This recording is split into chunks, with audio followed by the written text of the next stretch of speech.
आइए ना हमरा बिहार में। हेलो फैमिली, खाकी the Bihar chapter web series review में आपका स्वागत है। नेटफ्लिक्स पर रिलीज हुई ये सीरीज जिसमें 7 एपिसोड्स है, नीरज पांडे का क्रिएशन है, रियल इवेंट्स से इंस्पायर्ड है। बिहार के सिंघम कहे जाने वाले आईपीएस ऑफिसर अमित लोढ़ा की किताब बिहार डायरीज पर बेस्ड है। बेसिकली पुलिस गैंगस्टर ड्रामा है ये। साल 2000 से 2006 के बीच के इवेंट्स है। बिहार के एक मोस्ट डेंजरस क्रिमिनल को कैसे पकड़ा गया था वो थ्रिलिंग जर्नी सीरीज में दिखाई गई है। राजस्थान का एक यंग लड़का आईपीएस बनकर बिहार में आता है जॉब करने। अपने काम को लेकर, अपने लक्ष्य को लेकर वो बहुत ही पैशनेट है। समाज को सुधारना चाहता है, क्रिमिनल्स को, करप्शन को मिटाना चाहता है, जनता की सेवा करना चाहता है। इन शॉर्ट, उसको बदलनी है अपने आसपास की दुनिया। तो ये है अपनी कहानी के हीरो अमित लोढ़ा। सामने है कहानी का विलन चंदन महतो। एक छोटे से क्राइम से शुरुआत करके ये बंदा कैसे बन गया इतना बड़ा क्रिमिनल जिसने तबाही मचा के रखी हुई है, क्यों, कैसे, कब और किसने बनाया एक आम इंसान को इतना बड़ा गैंगस्टर, ये सब कुछ आप सीरीज में देखना। तो मेनली ये दोनों है आमने सामने। आसपास की बात करें तो कुछ ऑनेस्ट और कुछ करप्टेड पुलिस ऑफिसर्स है। कैसे ऑनेस्ट लोग पीछे रह जाते हैं और चमचागिरी करने वाले लोग आगे बढ़ जाते हैं, ये भी दिखाया गया है। ये भी बताया गया है कि कैसे ऑनेस्ट ऑफिसर्स को कुछ अनपढ़ नेताओं की उंगली पर नाचना पड़ता है। सही गलत की समझ होते हुए भी गलत को सही और सही को गलत बोलना पड़ता है। आंखों के सामने मोस्ट वांटेड क्रिमिनल है लेकिन कुछ नहीं कर सकते क्योंकि उसके ऊपर नेता का हाथ है। ऐसे कई सारे मोमेंट्स हैं। नेता और क्रिमिनल्स के रिश्ते, नेता और पुलिस के रिश्ते खुलकर बताए गए हैं। अपर कास्ट और लोअर कास्ट को लेकर पुलिस और सिस्टम भी कितना इन्फ्लुएंस होते हैं ये भी दिखाया गया है। और ये सब बसड़ के अंदर नेताओं की अपनी ही रेस चल रही है कुर्सी के लिए। जनता बेचारी सूखे तिनकों की तरह इधर से उधर भटक रही है। नेता जेब भरने में पड़ा हुआ है, क्रिमिनल्स क्राइम करने में लगे हुए हैं और पुलिस जी सर कहते हुए तमाशा देख रही है। और ऐसे में ये आईपीएस अमित लोढ़ा जो ठीक से बिहार को नहीं जानते हैं, यहाँ के लोगों को, यहाँ के तौर तरीकों को नहीं जानते हैं और ये सोचते हैं कि मैं दुनिया बदल दूंगा और उसके लिए वो जी जान भी लगा रहे। एमएलए हो या सीएम, तू तेरा काम कर, मैं मेरा काम करूंगा, ये वाली सोच है भाई की। लेकिन इसी सोच की वजह से भाई के ट्रांसफर पर ट्रांसफर होते रहते हैं। तो कैसे अमित लोढ़ा अपनी जंग जीतेंगे ये आपको देखना है सीरीज के अंदर। सीरीज की कहानी अच्छी है लेकिन कोई वाव मोमेंट या फिर कोई जबरदस्त ट्विस्ट आ गया ऐसा कुछ नहीं है जिसको देखते वक्त दूसरे सीरीज या फिर मूवीज जैसे कि मिर्जापुर, भोकाल, गैंग्स ऑफ वासेपुर और गंगाजल की भी याद आ सकती है। इस सीरीज का स्ट्रॉन्गेस्ट पॉइंट है आई थिंक एक्टर्स के परफॉर्मेंसेस। करण टेकर ने अमित लोढ़ा के किरदार को पूरा न्याय दिया है और सामने अविनाश तिवारी ने भी चंदन महतो के किरदार में जान डाल दी है। इनके अलावा आशुतोष राणा, रवि किशन, अभिमन्यु सिंह, निकिता दत्ता, जतिन शर्मा,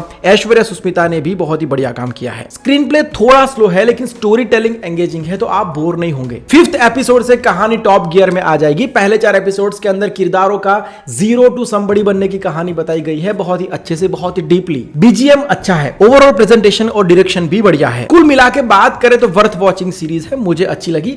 आपका टाइम वेस्ट नहीं होगा, आपको एंटरटेन करेगी। ओके देन, ये था खाकी को लेकर मेरा स्ट्रेट फॉरवर्ड ओपिनियन। ऐसे वीडियोस के लिए चैनल को सब्सक्राइब कर लेना। अगर आपको ये वीडियो पसंद आया है तो एक लाइक कर देना। See you soon in next video. Bye, take care and जय हिंद।